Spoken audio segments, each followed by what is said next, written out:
आज की इस वीडियो में जानेंगे अब केंद्र के तर्ज पर आजीवन होगी एसटीईटी की मान्यता। जी हाँ, होल लाइफ एसटीईटी की मान्यता होगी। और सबसे बड़ी खबर यह है कि नियोजन प्रक्रिया पूरी करने को कोर्ट से मांगी गई अनुमति। जी हाँ, ये बहुत बड़ी खबर है। जो वर्तमान 94,000 बहाली प्रक्रिया चल रही है उसको जारी रखने के लिए कोर्ट में सरकार के द्वारा अनुमति मांगी गई है। और दूसरी खबर यह है कि विश्वविद्यालयों में होगी लाइब्रेरियन की नियुक्ति।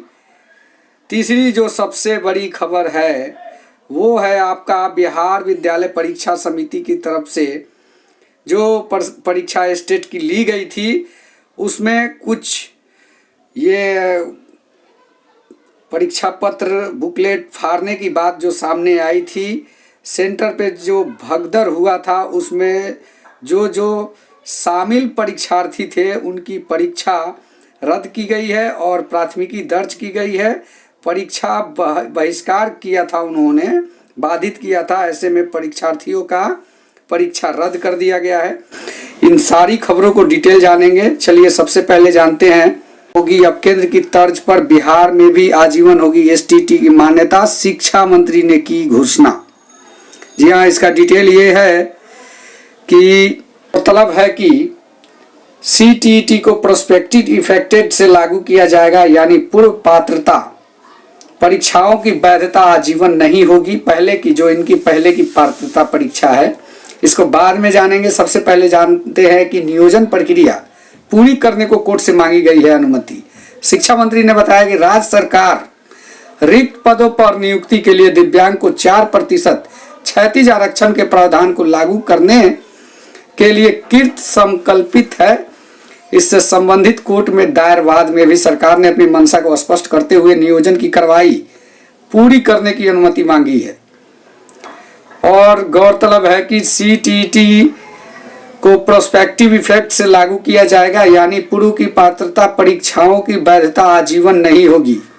नियम लागू होने के बाद जो पात्रता परीक्षा ली जाएगी उसके प्रमाण पत्र की मान्यता आजीवन होगी। शिक्षा मंत्री ने कहा कि केंद्र के निर्णय के अधिसूचना की कॉपी नहीं आई है। जैसे ही अधिसूचना की कॉपी आएगी राज्य सरकार भी 1 सप्ताह के अंदर निर्णय लागू कर देगी। तो कहने का मतलब है कि अब जो जुलाई में सीटेट की परीक्षा होगी उसके बाद ये लग सकता है ये नियम आजीवन वाली नियम। अभी फिलहाल इस कैटेरिया में जो अभी जनवरी में परीक्षा हुई है वो लोग नहीं आएंगे हमारे हिसाब से। अब इसका डीप जो पत्र आएगा उससे मालूम चलेगा। जी हाँ, सेकंड खबर जो विश्वविद्यालय में होगी लाइब्रेरियन की नियुक्ति उसको जानते हैं। राज्य के विश्वविद्यालय में पुस्तकाध्यक्षों की नियुक्ति विश्वविद्यालय अनुदान आयोग द्वारा निर्धारित योग्यता के अनुसार की जाएगी। शिक्षा मंत्री विजय कुमार चौधरी ने विधानसभा से मधुबनी के विधायक समीर कुमार महासेठ के तारांकित प्रश्न के जवाब में बताया कि विश्वविद्यालय में पुस्तकाध्यक्ष का पद यूजीसी के अनुसार शिक्षक के समतुल्य श्रेणी का पद है। राज्य के विश्वविद्यालयों या अंगीभूत महाविश्वविद्यालय के अंतर्गत पुस्तकाध्यक्ष, सहायक पुस्तकाध्यक्ष और पुस्तकालय सहायक के 299 पद रिक्त हैं।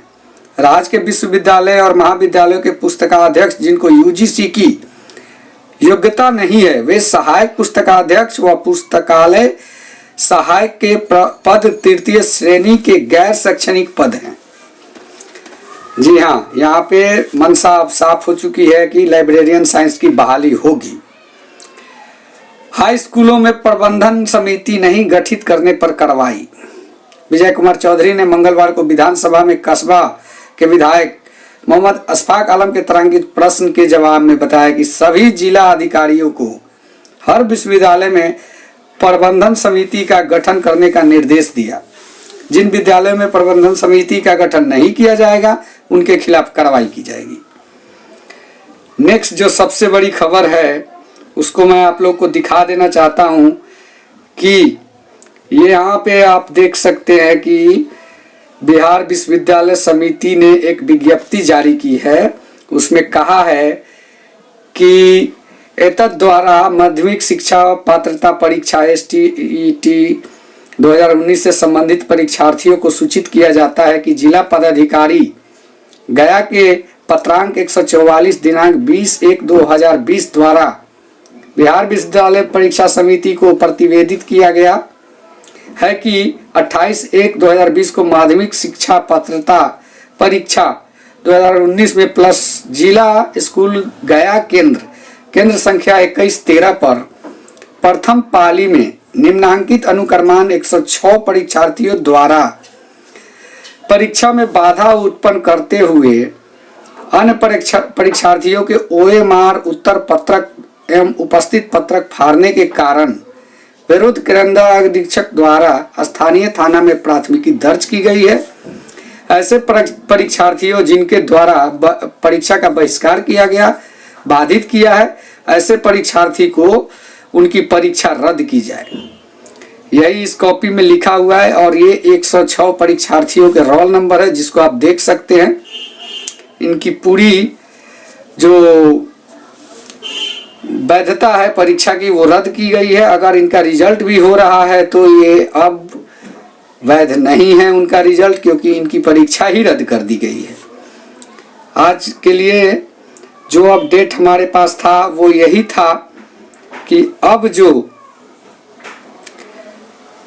बहाली खुलवाने की बात शिक्षा मंत्री द्वारा की जा रही है, बहाली खुलने के आसार कितने हैं ये तो अभी नहीं मालूम हो रहे हैं, लेकिन सीटेट दिसंबर अभ्यर्थी इस बहाली में शामिल होने के लिए एक अंतिम कोशिश जो माननीय शिक्षा मंत्री जी से जो मिलने का कार्य है वो कर सकते हैं, क्योंकि उनके द्वारा ही कुछ किया जा सकता है।